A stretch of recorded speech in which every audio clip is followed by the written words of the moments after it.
تبعهم بإحسان إلى يوم الدين. سامعین کرام، آج ہم جمہوریت کا جشن منانے کے لیے اکٹھا ہوئے ہیں، لیکن ہمارے اکابرین نے آزادی کے لیے کتنے قربانیاں دی، ان کے عظیم کارنامے سے ہم واقف ہیں.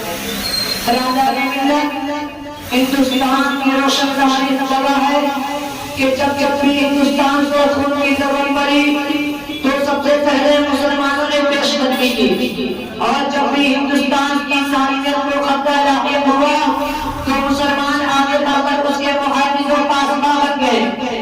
آپ حضرات کو معلوم ہے کہ ہندوستان ایک طویل عرصہ تک انگریزی سامراج کے چنگل میں گرفتار رہا. مغلوں کی کمزوری اور ملکی کی فتح ملی اور طوائف الملوک کی بدولت ہندوستان کو توقع غلامی کہنا پڑا. ایسٹ انڈیا کمپنی نے زبردست سازش کر کے ہندوستان کو اپنے قبضہ میں کر لیا تھا، اور یہاں کی آزاد و خود مختار حکومت عمل کو اپنا محکوم و غلام بنا لیا تھا. میں اس طویل تاریخ کے چکر میں نہیں پڑوں گا. مجھے آپ سے یہ کرنا ہے کہ انگریزوں کے خلاف سدائے جہاد بلند کرنے والے اور انگریزی سامراجی طاقت سے لبل آزما ہونے والے مسلم حکمران تھے. سب سے پہلے سید احمد شہید اور شاہ اسماعیل شہید نے پنجاب میں جہاد بلند کیا. پھر جب پشاور کے بالا پر علاقہ میں سکھوں سے جہاد کرتے ہوئے امیر المومنین سید احمد شہید اور ان کے رقبہ شہید ہو گئے تو طویل عرصہ تک خاموشی رہی. پھر 1757 میں پلاسی کا معاہدہ ہوا اور شیر بنگال نواب سراج الدولہ نے ایسٹ انڈیا کمپنی کے خلاف حلوہ جہاد بلند کیا اور انگریزوں سے ٹکر لی. مگر اپنے سپاہ سالار میر جعفر کی غداری کے باعث فتح شکست سے بدل گئے اور ہندوستان کا طویل حصہ انگریزوں کے قبضے اقتدار میں چلا گیا. بہار و بنگال پر انگریزوں کا کنٹرول ہو گیا. پھر جنوبی ہندوستان میں ٹیپو سلطان کی غلط سنائی گئی. اس پر سے بدلے انگریزوں کو ہندوستان کے پاس سرزمین سے باہر نکالنے کا حل کر لیا تھا. مگر اس کے ساتھ بھی غداری کا معاملہ ہوا. اس کے سپاہ سالار میر قاسم نے غداری کر کے ہندوستان کو صدیوں کے لیے انگریزوں کا غلام بنا دیا. اور ٹیپو سلطان مادر وطن کی حفاظت کرتے ہوئے میدان جنگ میں یہ کہتے ہوئے شیخ جن کی زندگی ادھر کی تو سالہ زندگی سے بہتر ہے شہید ہو گئے، جن کی شہادت پر انگریزی افواج کے جنرل نے بڑے فخر سے کہا تھا کہ اب ہندوستان ہمارا ہے. برادران اسلام، ہندوستان ٹیپو سلطان کی آزادی نے ٹیپو سلطان کی شہادت نے ہندوستان کی آزادی پر سیاہی کر دی. پھر بھی آزادی کے بنوالے پرچمِ حریت بلند کرتے رہے. نواب احمد واحد علی شاہ کی گرفتاری کے بعد بیگم حضرت محل احمد اللہ شاہ افغانی اور جھانسی کی رانی انگریزوں کے سامنے سر جھکانے کے بجائے اور آزادی کا سودا کرنے کے بجائے دیش کی حریت و آزادی پر قربان ہونا گوارا کیا. تاریخ نے ان شخصیات کو یاد رکھا. بیگم کی ناکامیوں کے بعد اب ایک اور جماعت آتی ہے.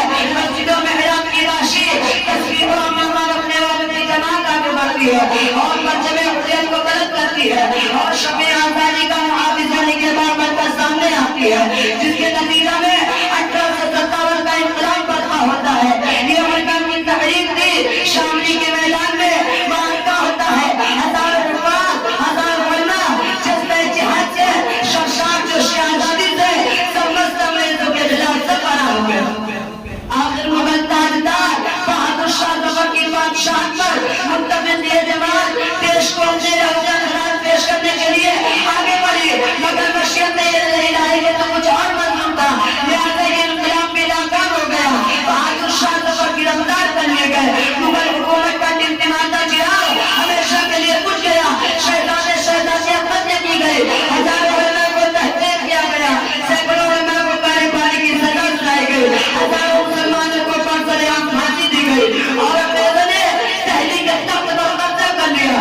مگر 1857 میں جن بڑے علماء نے شرکت کی اور آگے حریت کو غلط کیا ان میں مولانا محمد قاسم نانوتوی، مولانا مملوک علی دیوبندی، حافظ حامد صاحب کانلوی، مولانا محمد جعفر صاحب خانیسری اور دوسرے جگہ.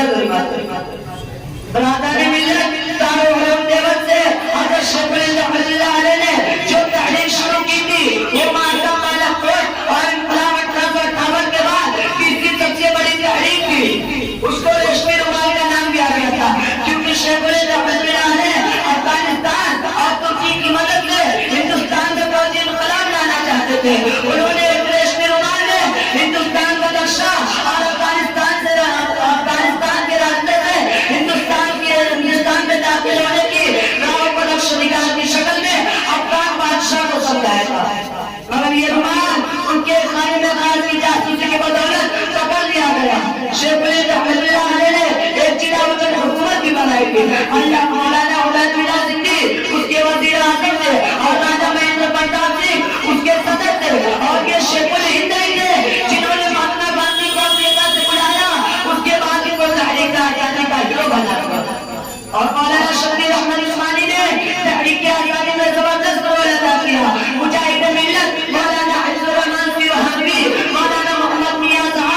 سے جھکا لے، لیکن اے آہ اتنی بربادی مقدر میں تھی یا ہماری